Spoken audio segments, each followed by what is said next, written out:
For going out among the people to declare himself, Jesus returned to Gennesareth, the town of his upbringing. Accompanied by his disciples, he went first to the place where his mother was staying. And though she greeted him warmly because she loved her oldest son, Mary did not fully understand Jesus. She always knew he would grow up to be different and would become a man of Elohim, because when carrying him, she dreamed that a bright flaming star had come down from heaven and entered her womb. His own kinsmen had once thought him mad and sought to take control of him, but now his brothers and sisters having grown up, they no longer troubled him. They had said, "He has lost his father and seeks another. For is it not written, I will be his father and he will be my son?" When younger, Jesus had been overawed by the prospects of the future, and often fearful that he might not fulfill the promise.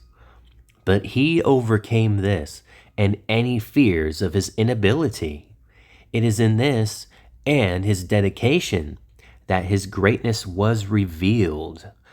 Though Jesus wielded the Ruah HaKodesh of Yah, that is the Holy Spirit of Yahweh, and in him it was stored up as in a water tank, he still had to overcome the weaknesses of man. For without so doing, his greatness could not be made manifest. And those who say he was something other than man detract from his greatness. For then the things he had to do would have been much easier to accomplish. Perhaps they cannot comprehend the heights to which men can rise when inspired by Yahweh, the Father of all men. Going to the temple, Jesus stood up to read, as he had often done in holy days. He read out a passage from the scroll of a prophet to the Jews, called Yeshayahu in the tongue of his fathers, and, having done so, returned it to the scroll keeper and sat down. After others had performed their duties, Jesus had a chance to speak, and with all eyes upon him, he did so. And the people were astonished, for he said, "Behold, you are witnessing the fulfillment of the holy writing, and the accomplishment of Yahweh's design. I am chosen to be the tongue of the Father, speaking his words to you, his people.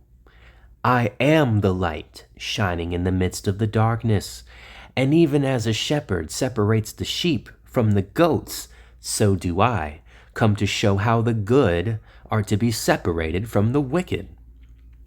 Jesus spoke with knowledgeable authority, bringing a new message which gladdened the hearts of those who heard him. The people marveled and whispered among themselves, "Where has he gained all this knowledge? How has he become so learned? Is this not the son of Joseph, the carpenter, who is now dead, and of Mary? And do not his sisters live here still? Yet they say he has healed the incurable." But not all received his words in this manner.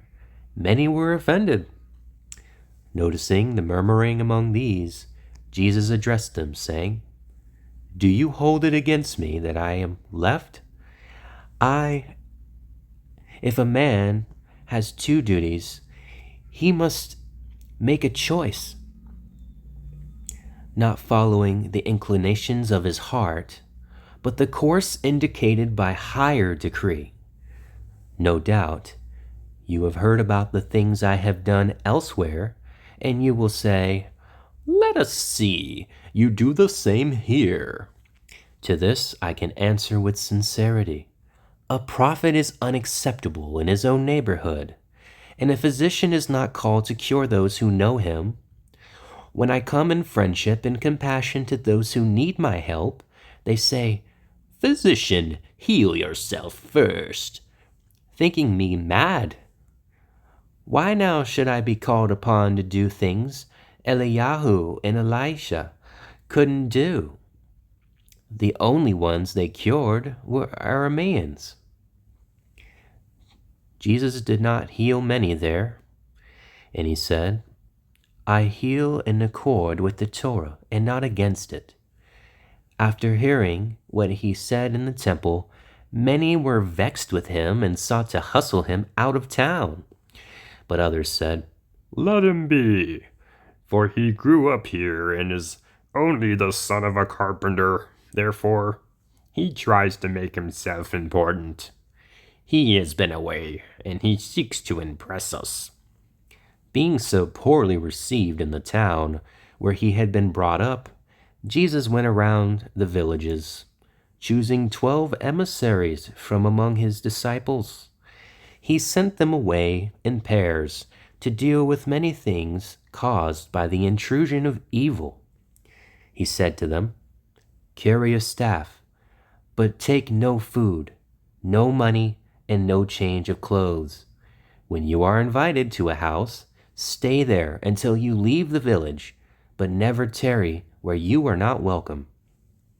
Jesus said, Many will fail to grasp your meanings, or will interpret your words wrongly. Do not dispute with them, but put things right with patience. Never disregard a questioner or abuse him, lest others think you have no answer.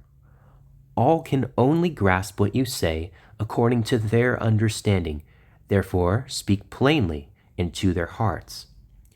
Jesus himself went about proclaiming the advent of the rule of Elohim, and he also cured many kinds of sickness. Then people began to say, This man is great and good, even among those dedicated to the service of Elohim.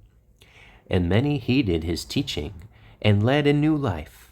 Now, many people believed there would be 2 kinds of deliverers, and a man named Joseph Barabbas had many followers. Jesus met him at a house in Bethgal and said, Why do you declare things which stir up the people? To which the other replied, What concern is it of yours? Jesus answered him after this manner. Several men were sitting in a boat, and one began boring a hole beneath his seat. Seeing this, his companions said, What are you doing here? He answered, What concern is it of yours what I do beneath my own seat? And they said, Surely it is our affair, when what you do will swamp the boat, and we will all be thrown into the water. Jesus moved to another place, and a crowd gathered around him. And while he was speaking, one of his first followers tried to push through to him. Now this man was deformed and ugly. His eyes squinted, and he was ungainly, but he walked in the light of truth. The crowd jostled him, shouting, Look at the ugly man! Push him back, or he will scare the teacher away. And Jesus stepped down from where he stood and pushed through to the man, putting an arm around his shoulders, greeting him affectionately. Jesus said to the people, Why mock someone in whom the light of goodness shines? What matters the appearance of the body when the Ruah within is bright? None among you has a spirit such as this man's, beautifully glowing with goodness. This I say to you, the body is of little importance, for it perishes at its hour, but the Ruah never dies. Why do you treasure that which you can keep only a short while? For soon it will be cast off, like a worn-out tunic. Surely it is better to treasure more lasting things. The shell of a pearl is ugly and rough, but to men they do not seek it out for itself, only wanting what it contains, and this becomes the cherished treasure of a beautiful woman, the pearl. Never heed the external ugliness. Seek for the beauty within. In the crowd there was a man who employed many others, and he said, Adonai, I am so stirred up by your words that I will give up everything I have to follow you. Jesus said, How many look to you for food and employment? The man replied, My children are numerous, and I have many servants, and there is my father who is old. Jesus said, The lives of no two men are alike, and all require the labors of many to support them. Even the greatest teachers cannot satisfy empty stomachs. Therefore return to the place of your appointed labors, and remain constant in your responsibilities. Give all you make over your modest requirements to Yahweh, and study the Kodesh books daily. Jesus said, A man without the light places his faith in gold, burying it in the ground, so it will support him in adversity. Yet, what benefit does it bestow if he never needs it? He worries continually and must be constantly on guard, lest he be robbed. And when he dies, his inheritors spend it. Yet, by charitable deeds and self-restraint, a greater treasure which cannot be taken by robbers or dissipated by others can be laid up openly and without fear. Someone in the crowd said, Great teacher! To some you say, give up all, while others, you tell them to continue in their ways. I have many responsibilities and a moderate surplus over my requirements. What should I do? Jesus said, Do what is right and just. Study the books of wisdom and live according to their teachings. Exploit no one and work for the rule of Elohim. A man said to Jesus, Adonai, I know the problems of the rich, for I have sons and many friends. But how can I know whether if they love me or if they love my wealth? Jesus said, A rich man owned a large warehouse, but one night this burned down, consuming all of his wealth. And though he had given other warehouses to each of his sons, when he lost his own, they would not help him. While poor, he met a beggar boy who he adopted to fill the empty places in his heart. Going to a distant city, by hard work, he established another warehouse, becoming rich again.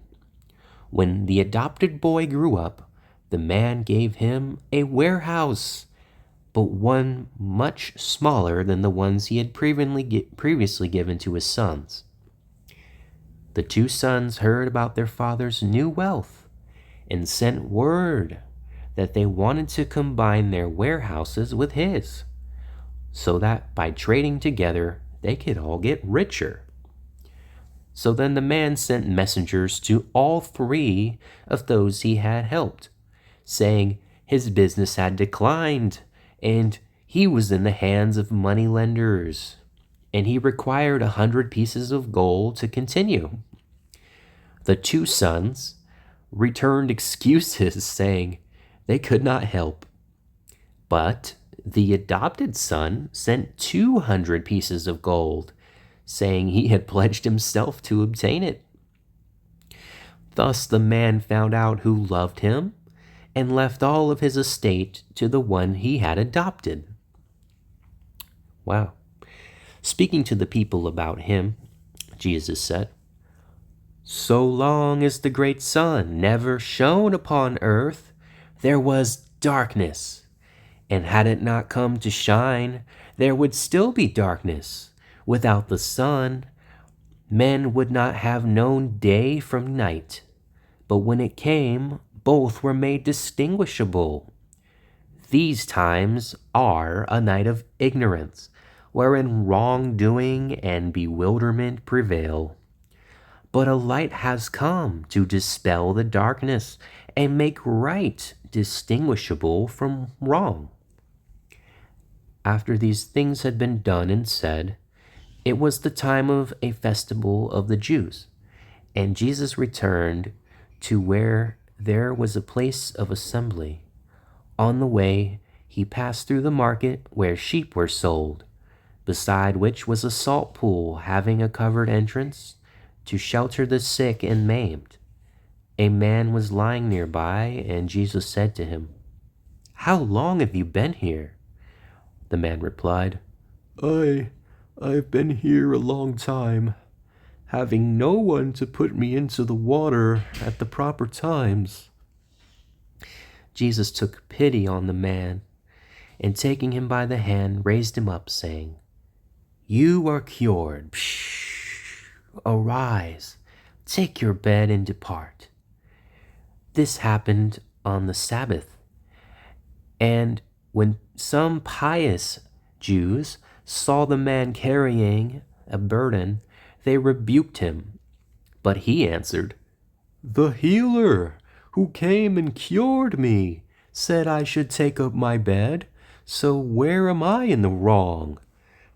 The pious Jews inquired regarding who this healer was, but the man said he did not know him, having never seen him before.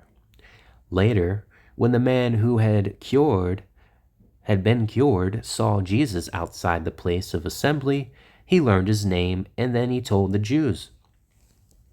Before this, the pious ones who were separated from the people had ignored Jesus, but now, because he had done such things on the Sabbath day, they turned against him. For Jesus said, "If my Father does not rest, why should I?" They thought he claimed closer kinship with Elohim than ordinary men, but he meant to show that all men are brothers. The next day, when Jesus commenced speaking to the people, many sought to do him harm. And he said, "You have the teachings of the Torah and the prophets. Why do you seek to do me harm?" Then they shouted back at him, "Because you are possessed by demons. You tell us we are wrong, but we are content with our ways. Leave us to go our way, and you go yours."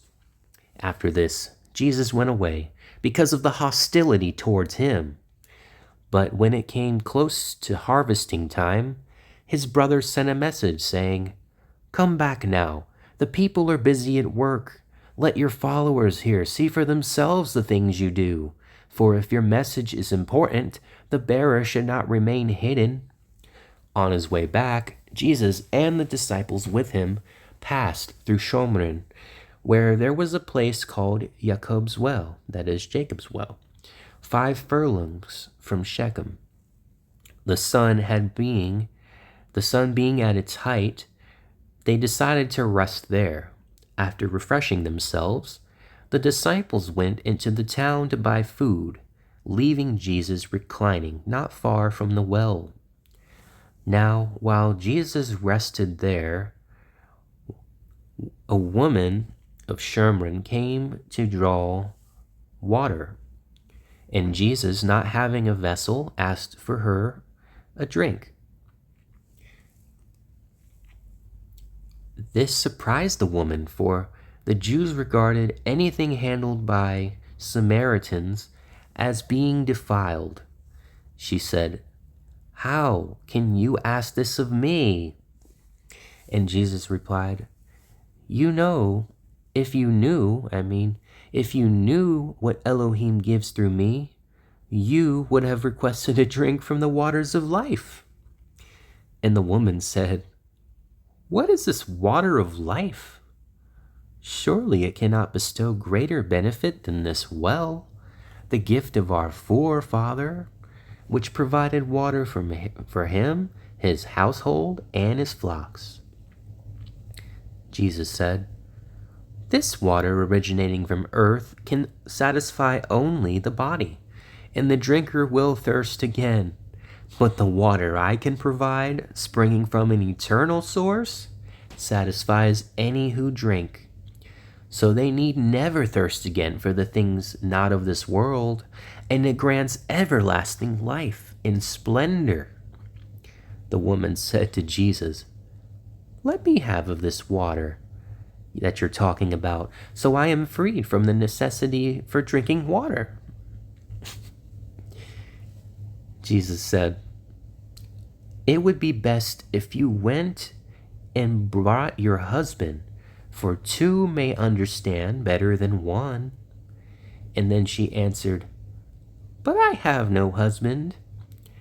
And Jesus said, "In this you have at any rate spoken true, for though you have married 5 times, you now live with one who is not your husband." The Samaritan woman said to Jesus, "Adonai, I can see you are one of those special people who know all things. Now tell me, is it true that people tell us that we should worship in the temple at Jerusalem to reach the ear of Elohim? For he is only there and not on Mount Gerizim." Jesus told her, "Be assured, the time is coming when the place of worship is unimportant. For though your people worship without understanding the nature of worship, while the Jews worship with this knowledge, neither know the true nature of worship. The time is coming when all who understand the nature of worship will do so in Ruah, that is, in spirit, and in the light of truth. For Yahweh is the greatest of spirits, and his worshippers must therefore bring something of the Spirit. This, and labor in his service, is the only acceptable kind of worship. The smoke of flesh and birds are not acceptable offerings." The woman heard without understanding, but one with Jesus stored these things in his heart. The woman said, "Some day an enlightener will come and explain these things to us." Jesus replied, "My words may have come from the enlightener himself." The woman said, "I must go, for you scare me." And just as she was preparing to go, the disciples returned, and they were surprised to find Jesus had been talking to a Samaritan woman in this manner, but they said nothing. Leaving her pitcher, the woman hastened away to spread word around that there was a man out of Jacob's well who could read the past and might be the enlightener, for the Samaritans did not await the deliverer as did the Jews. When the woman had gone, the disciples showed the things they had brought to Jesus, but he was disinclined to eat, saying to them, "Doing the will of Yahweh sustains me, and the inflowing power of his Ruah quenches my thirst." One of the disciples said, "It is well to eat now, for the harvest is ripening over there, and the harvesters need strength." Jesus said, "The reapers cannot expect their pay until the crop is gathered into the storehouse. Let us wait to measure the fruits of our labor before celebrating. Is it not written, 'Where one man sows, another reaps'? You will be reapers in fields sown by others. Many have toiled in the preparation of the ground and have sown good seed. You must be no less diligent in reaping the harvest, gathering it in carefully, so not a single grain is lost." The one who had remained with Jesus said, "Adonai, I'm puzzled. This woman had many husbands. Tell us, which one will be her husband in heaven?" Jesus said, "In the heaven there is neither marriage nor giving in marriage, for there the promises of marriage are fulfilled. To one she must incline more than toward the others, and if he inclines likewise, there is a union of Ruah, that is spirit. But unions of the spirit may be either weak or strong." Another disciple said, "What of he who is not her husband?" Jesus answered him, "Marriage is not of the flesh, nor made by words of men. It is of the Ruah, and they who are joined in Ruah and flesh in the sight of Yahweh, let no man seek to lightly put apart. A marriage wholly of the flesh is fornication, though it might be blessed by many priests. Yet, marriage is the measure of value. A thing possessed by many is of little consequence. The worth of a coin lacking inscription is unestablished, and the possessor carries it without faith, doubting its ability to buy bread. A woman may be reserved for marriage or give herself freely for love. She knows her own worth best. But if she gives herself to several, it is not love, but fornication.